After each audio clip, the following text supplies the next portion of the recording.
Good morning, children.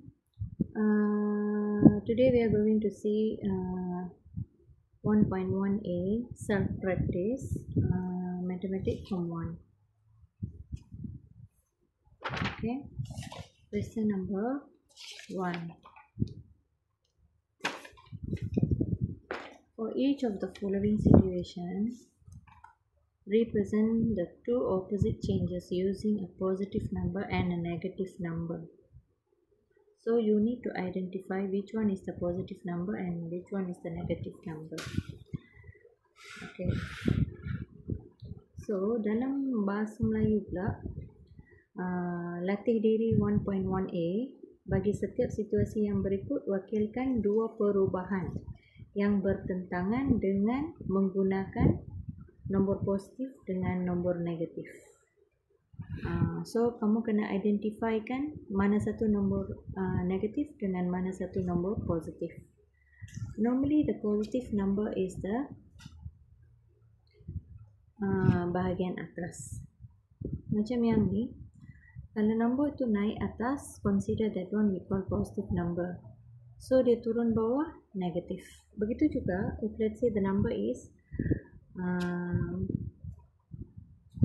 when it's go to the right side,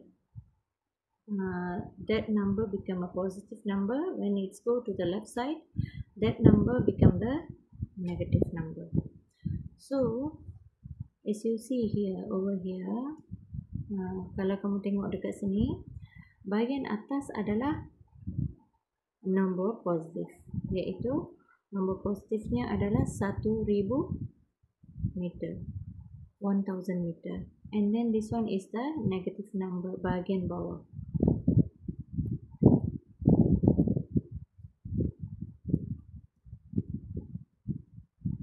Okay. Ni bahagian atas 1000 meter. Ni bahagian bawah 250 meter. This one negative number and this one become the positive number. Begitu juga untuk yang ni. Kamu tengok dia punya arrow yang berwarna hijau. The green color arrow is showing you that dia naik atas. Kan? So kalau naik atas, consider positive. So RM 2000. Positif lah. And then the arrow, red color arrow is going down. So it's showing you that negative RM 500.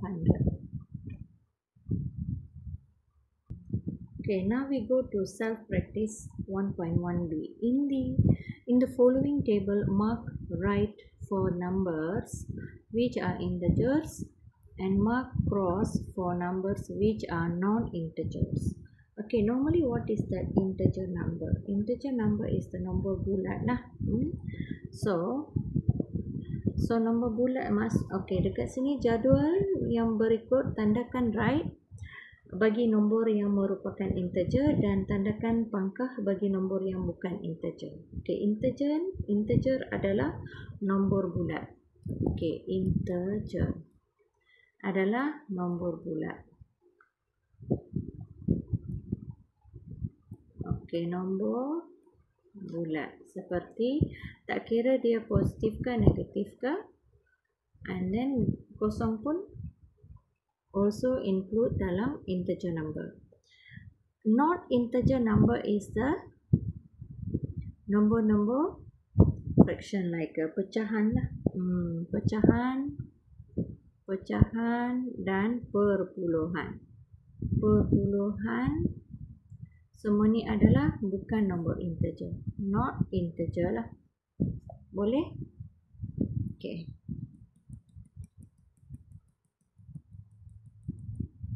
Okay, jom kita tengok dekat sini.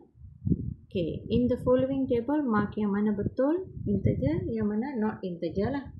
So this one is the fraction, maksud dia pecahan. So not integer, so you need to put cross.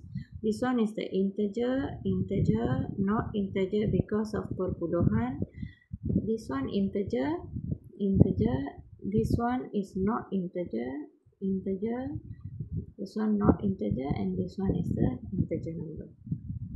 Okay, begitu juga when you go to copy the diagram on the right, select integers from the following list of 4 numbers and write them in the diagram.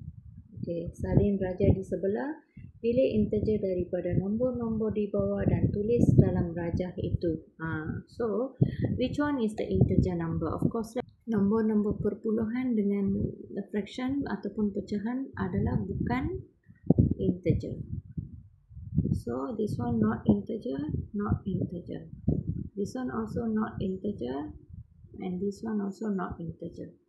So, maknanya you have how many integer number? 48, -12, -6, 0, 59, and then 458. All is 6 numbers is the integer numbers.